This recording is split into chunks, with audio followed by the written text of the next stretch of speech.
లోకేష్ గారు ఉప ముఖ్యమంత్రి కోరుకున్నాను ప్రశ్న వేస్తున్నారు కదా, ఏం అడిగితే తప్పేంటి? అలా పొలిటికల్ రాజకీయ పార్టీలు ఎలా ఉంటాయంటే, నిన్న కాక మొన్న జగన్మోహన్ రెడ్డి ఓడిపోయాడు, సీఎం సీఎం సీఎం అంటున్నారు లేదా? మన దగ్గరికి వచ్చాడు జగన్మోహన్ రెడ్డి ఓడిపోయిన నెలకో 2 నెలలకో వరదలు, మరి సీఎం సీఎం అనలేదా? రమణకపేటలో అక్కడ అన్నారు లేదా? అంటే ఆ పార్టీలో ఉన్న కార్యకర్తల కోరిక ఎలా ఉంటుందంటే, వెంటనే చంద్రబాబు నాయుడు దింపేసి జగన్మోహన్ రెడ్డి ఎక్కించాలని ఉంటుంది. అంటే ఆ పార్టీలో వాళ్ళ ఇంట్రెస్ట్, వాళ్ళ మనోభావం, వాళ్ళ కసి.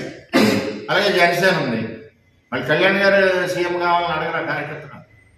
అది కూడా ఎప్పుడు అవ్వాలి అన్నది ఒక ఆలోచనతో ఆ కార్యకర్తలు పనిచేస్తూ ఉంటారు. అలాగే తెలుగుదేశం పార్టీ ప్రతిపక్షంలో ఉన్నాం, చంద్రబాబు నాయుడు సీఎం సీఎం అనేవారు కదా, లోకేష్ పాదయాత్రలో సీఎం సీఎం అనేవారు కదా.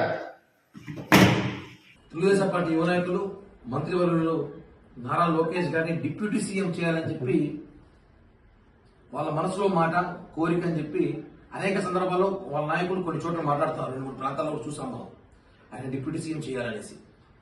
వాళ్ళ కోరిక డిప్యూటీ సీఎం చేయాలని నారా లోకేష్ గారు కోరుకోవడం తప్పుగా, ఏ పార్టీ నాయకుడిని ఒక హోదాలో చూడాలనో, వాళ్ళ కార్యకర్తలు ఒక నాయకుడు హోదాలో చూడాలనో వాళ్ళు కోరుకోవడం తప్పు కాదు, మంచిది. మా నాయకుడు పవన్ కళ్యాణ్ గారు కూడా ముఖ్యమంత్రిగా చూడాలని మాకు కోరుకుంటుంది కదా. పవన్ కళ్యాణ్ గారిని ముఖ్యమంత్రిగా చూడాలని మాకు కోరుకుంటుంది, ఆయన ఒక హోదాలో చూడాలని మాకు కోరుకుంటుంది. ఎందుకంటే పవన్ కళ్యాణ్ గారిని ముఖ్యమంత్రి చూడాలని 10 ఏళ్లకి జనసేన పార్టీ కోట్లాది మంది కార్యకర్తలు ఈ రాష్ట్రంలో బడుగు బలహీన కులాలు కూడా కోరుకుంటారు పవన్ కళ్యాణ్ గారు ముఖ్యమంత్రిగా చూడాలనేసి. కానీ మాకు కోరికుంటుంది, కోరికలు అందరికీ ఉంటాయి. వాళ్ళ కోరికను బహిర్గతం చేస్తారో మేము చెప్పలేకపోయాం, అంతే. కానీ చెప్పాల్సి వస్తుంది, ఎందుకంటే మాకు కూడా పవన్ కళ్యాణ్ గారు ముఖ్యమంత్రి చూడాలని ప్రజారాజ్య పార్టీని పోయినా, తర్వాత జనసేన పార్టీ వచ్చింది, జనసేన పార్టీ నుంచి చూస్తున్నాము ముఖ్యమంత్రి చూడాలని. మేము ఒకటి చెప్పేది ఏమంటే, ఒకటే కూటమిలో మనం ఉన్నప్పుడు ఎన్నికల ముందు ఏదైతే ఒప్పందాల ప్రకారం పెద్దలు ఇద్దరు అధినాయకులు కూర్చొని ఒప్పందాల ప్రకారం ఎన్నికలకు వెళ్ళామో దాన్ని కంటిన్యూ చేస్తేనే మంచిగా ఉంటుంది కూటమికి రాబోయే రోజుల్లో కూడా. ఆ ఒప్పందం ప్రకారం ఉంటే బాగుంటుంది. కానీ మళ్ళీ టీడీపీ నాయకులు అత్యుత్సాహంతో ప్రేమతో మాట్లాడితే, ప్రేమ మాకు మా నాయకుల మీద చాలా ఉంటుంది, ప్రారంభించాలి ప్రేమ ఉంటుంది మాకు కూడా. కాబట్టి మనం ఏదైనా మాట్లాడేటప్పుడు కొన్ని విషయాల్లో కూటమిలో ఉన్నామని ఆలోచించుకోవాలి. ఎందుకంటే ఇది వైసీపీ పేటీఎం గారికి ఒక అవకాశంగా దొరుకుతుంది. వైసీపీ పేటీఎం గారు జోబీలో మైక్లెస్ తిరుగుతుంటారు. ఇప్పుడు ఒక 2-3 ఉన్నారు, వాళ్ళు మైక్లెస్ తిరుగుతూ వెంటనే కూటమిలో ఏం చెప్తే టపాలు వచ్చి మాట్లాడేస్తారు బయటకు వచ్చి, అది అయిపోయింది, చీలిపోయింది, కూలిపోయింది, పారిపోయింది అనేసి. అలా కాదు కదా. ఇక్కడ ఒప్పందం ప్రకారం ప్రజలకి మనం ఇచ్చిన హామీ నెరవేరుస్తున్నాం. పవన్ కళ్యాణ్ గారు చూస్తాం, శ్రమిస్తున్నారు నిత్యం. చంద్రబాబు గారు శ్రమిస్తున్నారు, లోకేష్ గారు శ్రమిస్తున్నారు, అందరూ పనిచేస్తున్నారు. పార్టీ ముందుకు తీసుకెళ్తాం, ప్రజలకి ఇచ్చిన హామీ నెరవేరుస్తున్నాం. కాబట్టి ఒకటే మనం చెప్పడం అంటే, కూటమి నాయకులు మనం ఈ సోషల్ మీడియాలో ఈ బహిరంగ మాట్లాడడం వల్ల వైసీపీ నాయకులకి అవకాశం ఇచ్చినట్టు అయిపోతుందేమో, వాళ్ళకి మాట్లాడుకునే ఛాన్స్ ఇస్తున్నామేమో అనిపిస్తుంది అభిప్రాయం. అలాగే ఇంకో విషయం తెలుసుకోలేమంటే, మెగా బ్రదర్స్ అంటే 3 కాదు, మెగా బ్రదర్స్ అంటే 4. పవన్ కళ్యాణ్ గారు, నాగబాబు గారు, చిరంజీవి గారు, చంద్రబాబు గారు, 4 మెగా బ్రదర్స్ గా మేము భావిస్తున్నాం. మనం చూసుంటాం ఎన్నికల ముందు కానీ, ఎన్నికల ప్రమాణ స్వీకారం రోజు కూడా చూస్తాం, ఇప్పుడు కూడా చూస్తాం.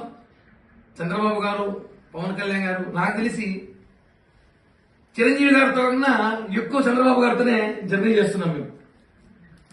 అన్న తమ్ముళ్ళు ఆప్యాయత, అంత ప్రేమ అనుబంధాలు ఉన్నాయి. ఎవరు చూస్తే కూడా నిజమైన అన్న తమ్ముళ్ళు కూడా అంత బాగుండరేమో, ఆ విధంగా మేము ఉన్నాం. కాబట్టి ఈ కూటమి, ఈ బంధం, ఈ ప్రేమ కలిసి ఉండాలి. ఎప్పుడు మనం 10 ఏళ్లు ఈ రాష్ట్రాన్ని ముందుకు తీసుకెళ్లాలన్నాక ఈ కూటమి ఉండాలి. ఒప్పందం ప్రకారం ఏదైతే ఉందో అది మాత్రమే మనం ముందుకు తీసుకెళ్తే మంచిది. కానీ ఇలా మాట్లాడడం వల్ల ఏమవుతుందంటే, వాళ్ళ మనసులో మనం మాట్లాడుకోవచ్చు, అందరికి ప్రేమ ఉంటుంది, నాకు కూడా ప్రేమ ఉంటుంది. నాకైతే పవన్ కళ్యాణ్ గారు ముఖ్యమంత్రి చూడండి ఎన్నో సంవత్సరాల కోరిక.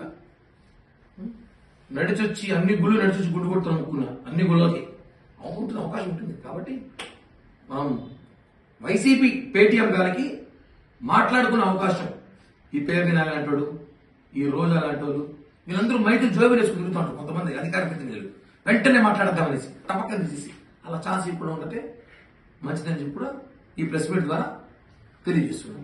మంగళగిరిలో జనసేన పార్టీ కార్యాలయంపై 2 రోజులుగా డ్రోన్లు తిరుగుతున్నాయి. దానిపై ఏం చేస్తాం?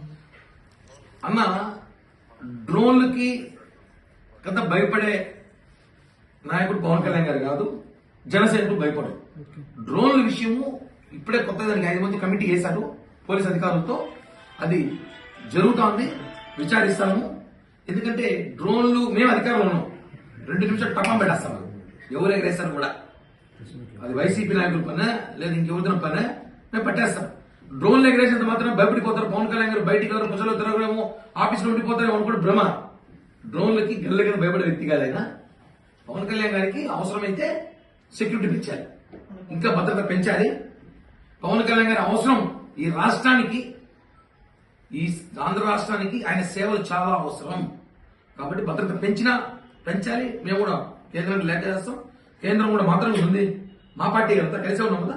కాబట్టి పవన్ కళ్యాణ్ లాంటి నాయకుడు నాట్ ఓన్లీ 2 తెలుగు రాష్ట్రాలు, భారతదేశ రాజకీయాలకే పవన్ కళ్యాణ్ అవసరం. కాబట్టి ఆయన సెక్యూరిటీ పెంచాల్సిన అవసరం ఉంది, పెంచుకుంటాం. ముందుగా ఈ కామెంట్స్ అన్ని కూడా వ్యక్తిగతంగా ఆలోచించిన మన జన సైనికులు, కోట్ల మంది జన సైనికులు కోరుకున్న కోరిక.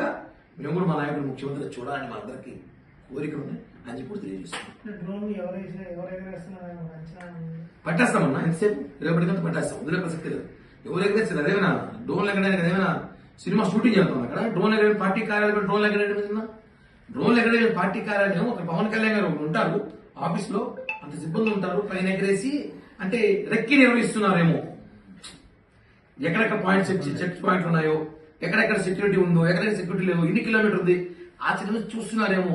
ఎందుకంటే చెప్తున్నా కదా, పవన్ కళ్యాణ్ గారి దెబ్బ జగన్ గోపు గుయ్యమంది, భయపడ్డాడు. మొత్తం వైసీపీ శ్రేణులు భయపడింది. అంటే మేము వాళ్ళ మీద డైరెక్ట్ చెప్పలేము కదా, ఆధారాలు కావాలి. దొరికితే ఖచ్చితంగా అయితే చర్యలు తీసుకుంటాం, వదిలిపెట్టే ప్రసక్తి తెలియదు. అంటే ఈ నారా లోకేష్ అభిమానులు ఉప ముఖ్యమంత్రి కావాలనుకున్న విషయం అంటే మీ కూటమిలో తెలిసిపోయింది అలా ఒకటన్నా. మేము కూడా మొన్న టీవీలో చూసాము, కాకినాడలో ఒక నాయకుడు, అలాగే నెల్లూరులో ఒక నాయకుడు, రాజంపేటలో ఒక నాయకుడు మాట్లాడుతూ ఉప ముఖ్యమంత్రి కోరిక మంచిదే, నేను తప్పట్లేదు. ఎవరికైనా కోరిక ఉప ముఖ్యమంత్రి కావాలి, మా నాయకుడు హోదాలో ఉండాలి.